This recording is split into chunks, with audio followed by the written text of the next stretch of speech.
ఉండాలి. ఎందుకు చెప్తున్నానంటే ఈ రోజు రెడ్ల మీద కన్నే వేశారు, ఏ గతంలో వేశారు. మన రెడ్డి పిల్లల్ని తట్టుకొని పోతా ఉన్నారు, గతం తట్టుకొని పోయారు. ఆ వ్యవస్థ అంటే మన రెడ్డిని నాశనం చేయాలనుకుంటున్నారు. ఆ దాని నుంచి మనం బయటపడాలి. మనం బయటపడాలి అంటే మనం కళ్ళు తెరవాలి. మనలో ఉన్న ఒకే ఒక చెప్పాను కదా, యూనిటీ లేదు. ఆ యూనిటీని మనం ఒక దారి మీద తీసుకొస్తే డెఫినెట్లీ సక్సెస్ అవుతుంది. మన బిడ్డలను మనం కాపాడుకుంటాం, మన వచ్చే జనరేషన్ ని కాపాడతాం, మన గవర్నమెంట్ నుంచి వచ్చే ఫండ్స్ కాపాడతాం.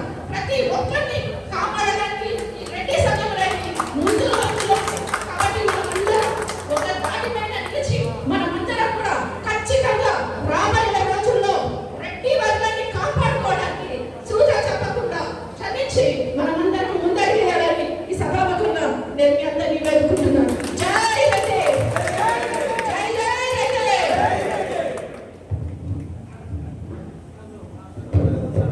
అక్క ఒక నిమిషం, అక్క సంజయ్ రెడ్డి ఒక నిమిషం. చాలా అద్భుతంగా చెప్పారు నిజంగా. ఎందుకంటే మహిళలు ఎప్పుడు ఈ విధంగా ముందుకు వచ్చినప్పుడే సమాజం అనేది ఇంకొంత ముందుకెళ్తుందన్నమాట. ధైర్యంగా రావాలి. ఇప్పుడు అక్కడకు ఆంధ్రప్రదేశ్ రెడ్డి సంఘం నుండి మహిళా విభాగానికి మన సంజయ్ రెడ్డి గారిని సంజయ్ రెడ్డి గారిని గౌరవాధ్యక్షులుగా నియమించడం జరుగుతోంది.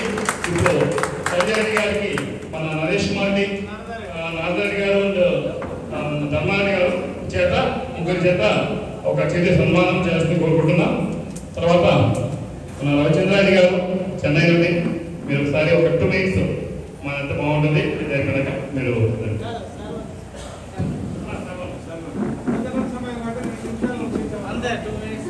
భోజనం కాబట్టి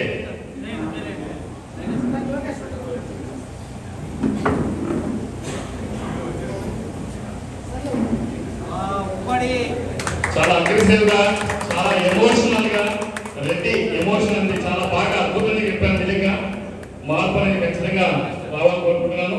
నేను రవిచంద్రారెడ్డి గారిని మా ఉమ్మడి చిత్తూరు జిల్లా వైస్ ప్రెసిడెంట్గా మీకు రెడ్డి సంఘానికి మేము గిఫ్ట్ గా ఇస్తున్నాం. నారదరెడ్డి గారు దయచేసి మీకు చిన్న సన్మానం మన ధర్మారెడ్డి గారు